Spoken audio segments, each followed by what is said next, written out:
देखिए ये क्वेश्चन इस बार यूपी बोर्ड में भी आ सकता है, पिछले साल तो आया ही था। सैचुरेटेड अनसैचुरेटेड हाइड्रोकार्बन्स, ठीक है। देखिए कम टाइम में बताएंगे, यूपी बोर्ड 2024 के लिए मोस्ट इम्पॉर्टेंट है, ठीक है। सैचुरेटेड हाइड्रोकार्बन को कहते हैं संतृप्त हाइड्रोकार्बन, अनसैचुरेटेड को कहते हैं असंतृप्त। सैचुरेटेड हाइड्रोकार्बन में सिंगल बॉन्ड होता है, मेन बात यह है सिंगल बॉन्ड। जैसे लिखा है कार्बन कार्बन के बीच में सिंगल बॉन्ड यानी एक लाइन होगी। इसका एग्जाम्पल अगर देना चाहें जैसे CH4, ये इसका एग्जाम्पल दे सकते हैं आप, ठीक है।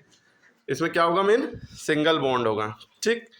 इसमें क्या होगा, अनसैचुरेटेड हाइड्रोकार्बन में असंतृप्त में डबल बॉन्ड या ट्रिपल बॉन्ड। जैसे कार्बन कार्बन के बीच में 2 बॉन्ड लगे होंगे और कार्बन कार्बन के बीच में 3 बॉन्ड लगे होंगे।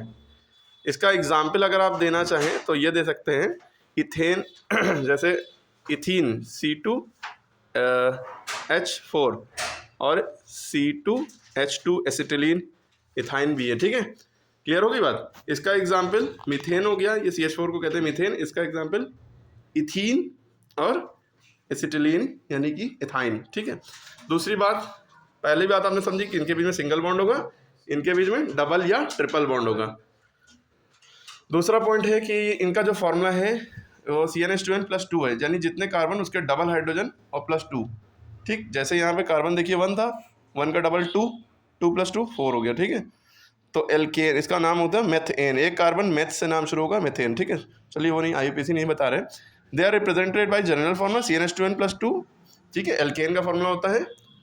और they are represented by the formula CnH2n, यानी जितने कार्बन उसका डबल हाइड्रोजन, और CnH2n-2, जितने कार्बन उसका डबल हाइड्रोजन होने के बाद उसमें से 2 घटा दो। देखिए जितने कार्बन है उसका डबल हाइड्रोजन, C2 है उसका डबल हाइड्रोजन 4, इथीन इसका नाम है।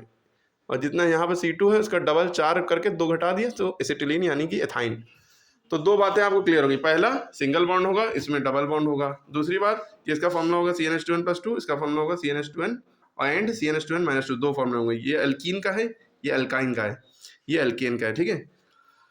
दूसरी बात, इसमें सारे ही एल्केन होंगे, दिख रहा है आपको, ये फॉर्मूला भी एल्केन का ही है। इसमें क्या होगा, इंक्लूड एल्कीन, एल्काइंस और एरोमेटिक हाइड्रोकार्बन, जिसमें स्मेल आती है, खुशबू आती है, ठीक है। ठीक, इसमें खाली एल्केन होगा, इसमें जो एल्केन को पैराफिन्स भी कहते हैं और एल्कीन को ओलेफिन्स। ये लेस रिएक्टिव होंगे, ये कम रिएक्ट करेंगे, ज़्यादा रिएक्ट नहीं करेंगे, ठीक है। और ये मोर रिएक्टिव होंगे, इनका असर ज़्यादा देखने को मिलेगा। चौथा पॉइंट है इसके बाद, 5वां पॉइंट, जब ये जलेंगे हवा में तो धुआं नहीं निकलेगा, नॉन स्मोकी फ्लेम होगा। कैसा होगा फ्लेम, नॉन स्मोकी। और जब ये जलेंगे तो इसमें स्मोकी फ्लेम होगा। थोड़ा कुछ कलर का भी डिफरेंस रहता है, येलो येलो देख लिएगा, लेकिन भाई इतना अगर लिख देंगे फुल में नंबर मिलेंगे, इतना सफिशियंट है बहुत, ठीक है। सारे ही पॉइंट लॉन्ग शॉर्ट जिसमें आए सब आप कर लेंगे, ओके। फिर से वीडियो देखिए और उसको शेयर करिए।